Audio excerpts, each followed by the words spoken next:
देखो बच्चों, ये लिखा है HAVE, हैव। इसे क्या पढ़ेंगे? हैव मानी होता है रखना, हैव मानी रखना। एक और होता है हैज, HAS, हैज मानी भी होता है रखना। अब हैव का प्रयोग होता है, मालूम है नव्या? प्रियंका? आई हैव के साथ। और हैज का प्रयोग होता है, किसी बच्चे को मालूम है? नहीं मालूम है तो सुन लो। हैव प्रयोग होता है बहुवचन के साथ, किसके साथ? बहुवचन।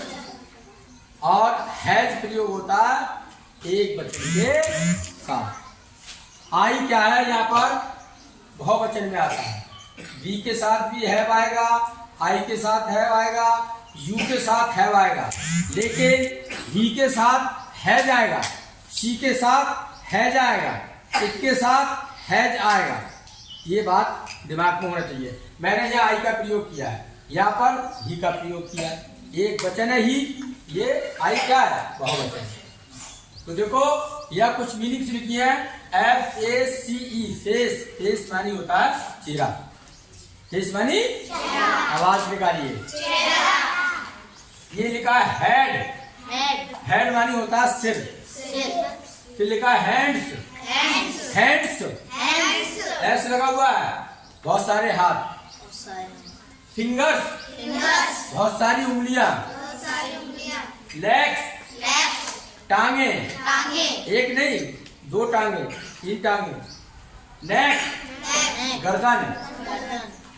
आईज, आईज मानी आंखें, आंख नहीं आंखें, ऐसे लगा हुआ है। और लिखा है ईयर्स, एक कान या बहुत? 2 कान, दो। हाँ, ये ध्यान रखना है। तो इसमें जो लगेगा वो हैव लगेगा। ये बोलोगे आई हैव, इसका मतलब समझो, बोलो मत। आई हैव फेस, कितने फेस हैं इंसान के? एक इंसान के एक। तो यह लिखेंगे आई हैव 1 फेस। बोलो किसके समझ में आया? इसका मतलब है मेरा एक चेहरा है, या मेरे पास एक चेहरा है। समझ में आया? Yes, sir. तो आप अंग्रेजी में बोलेंगे कोई के मेरे पास एक चेहरा है, आई हैव 1 फेस, मेरे पास एक चेहरा है। समझ में आया? Yes, sir. तो अंग्रेजी में ऐसा बोलेंगे आई हैव 1 फेस। आगे चलो, फिर कह रहे हैं आई हैव, यहाँ पे लिखा हैड, क्या लिखा? हैड। एक है या 2 है आपके? एक। कौन कह रहा है 2 है? आई हैव 1 हेड, मेरा एक सिर है। इसका मतलब ये हुआ।